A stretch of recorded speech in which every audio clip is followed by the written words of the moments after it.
Olá, seja muito bem-vindo, seja muito bem-vinda a mais um episódio desse programa e podcast Advogando em Direito Administrativo. Eu sou o professor Alexandre Maza e nesse programa nós discutimos os melhores temas e estratégias para quem quer advogar contra a fazenda pública. E hoje eu vou falar sobre os defeitos formais que um contrato administrativo pode ter.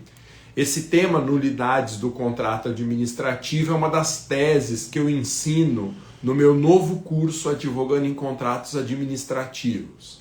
É o conteúdo do segundo módulo. O primeiro módulo já está 100% liberado sobre direito material. O segundo módulo é a advocacia em contratos na prática. E este é o segundo conteúdo que eu disponibilizo.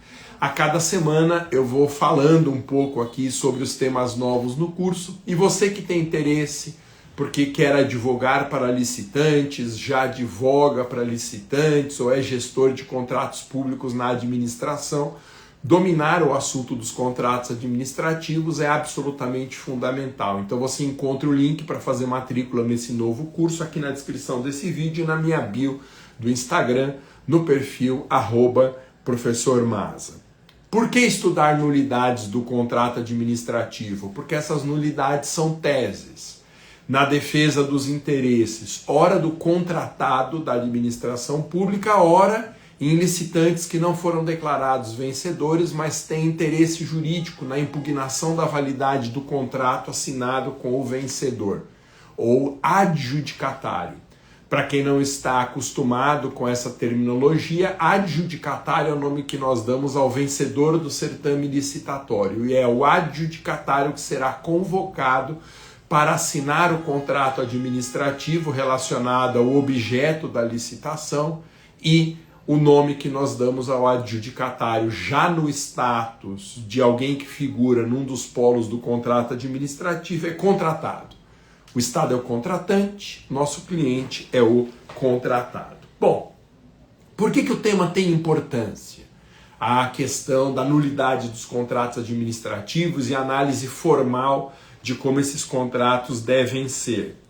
Porque, em razão do grande interesse público envolvido e normalmente dos altos valores, a legislação, em especial a Lei 14.133, a nova Lei de Licitações e Contratos, essa legislação cuidou de detalhes formais do contrato. As formalidades são proteções para o interesse envolvido, quer o interesse público, quer o interesse patrimonial da administração pública. E o primeiro tema que eu abordo no curso sobre nulidades do contrato administrativo é o chamado contrato verbal.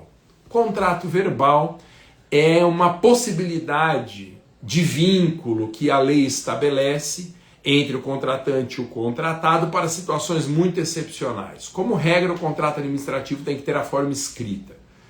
Cuidado, porque contrato escrito não significa um contrato impresso, em que será aposta a assinatura física do contratado. Isso não é necessário, pode ser um contrato escrito, mas na forma eletrônica.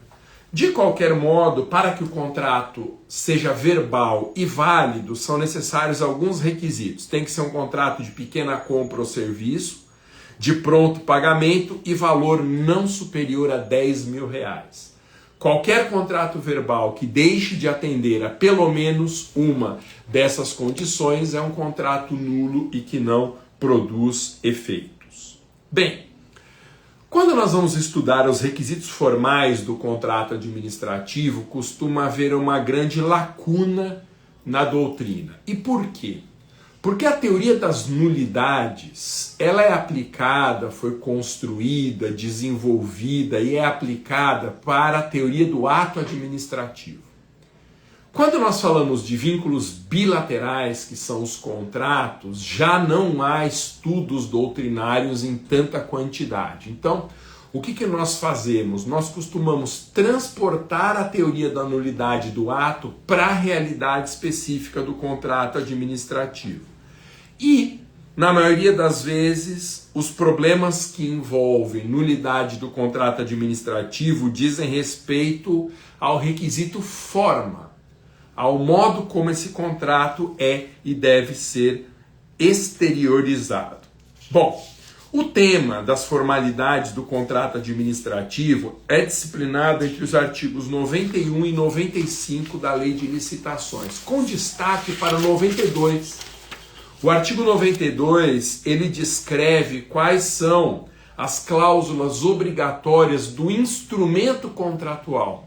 Essa é uma diferença relevante. O contrato administrativo é um vínculo abstrato que se dá entre a administração e o adjudicatário.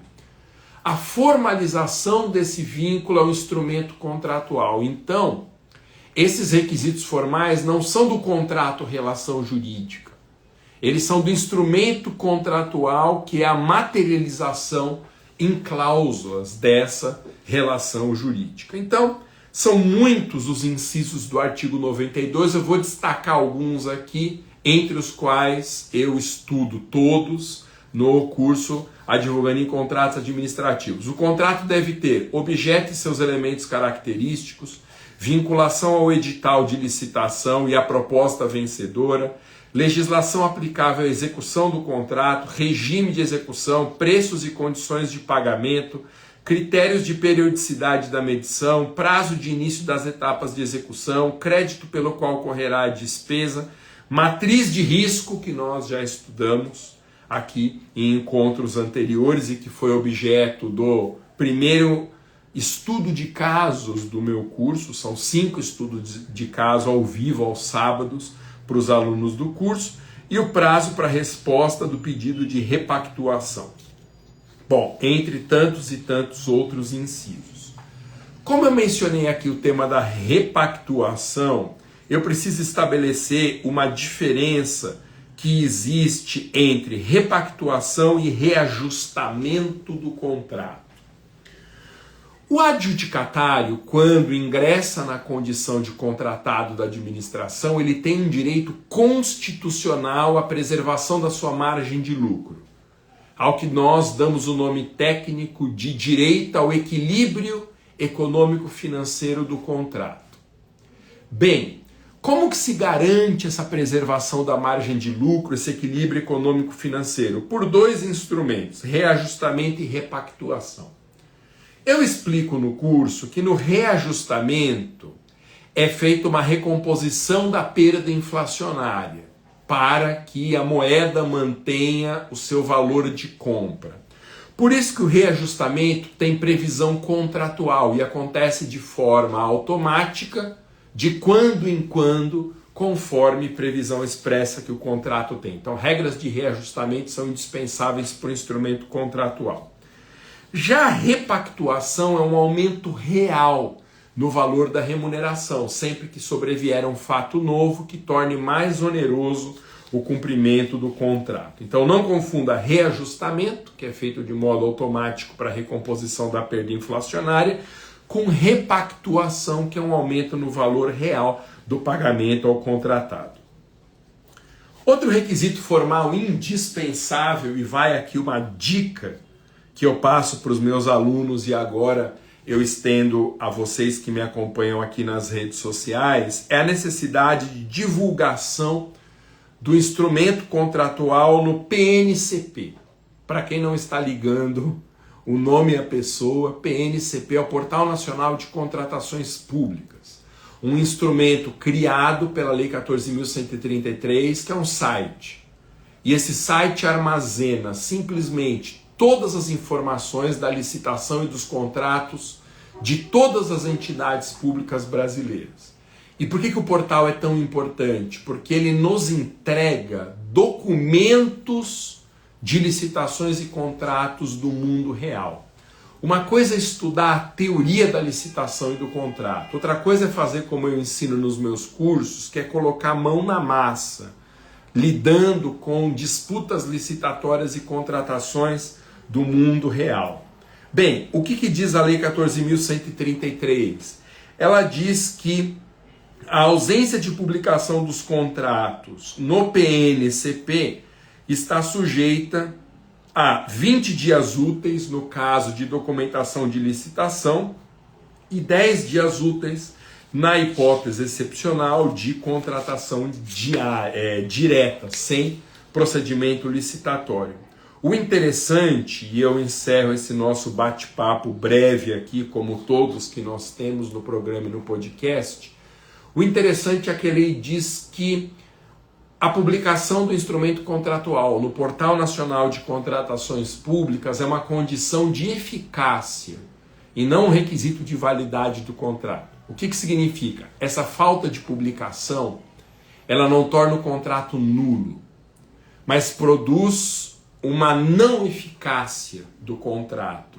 Ele será um contrato válido, mas proibido de irradiar efeitos. Por isso que a falta de publicação no Portal Nacional admite convalidação.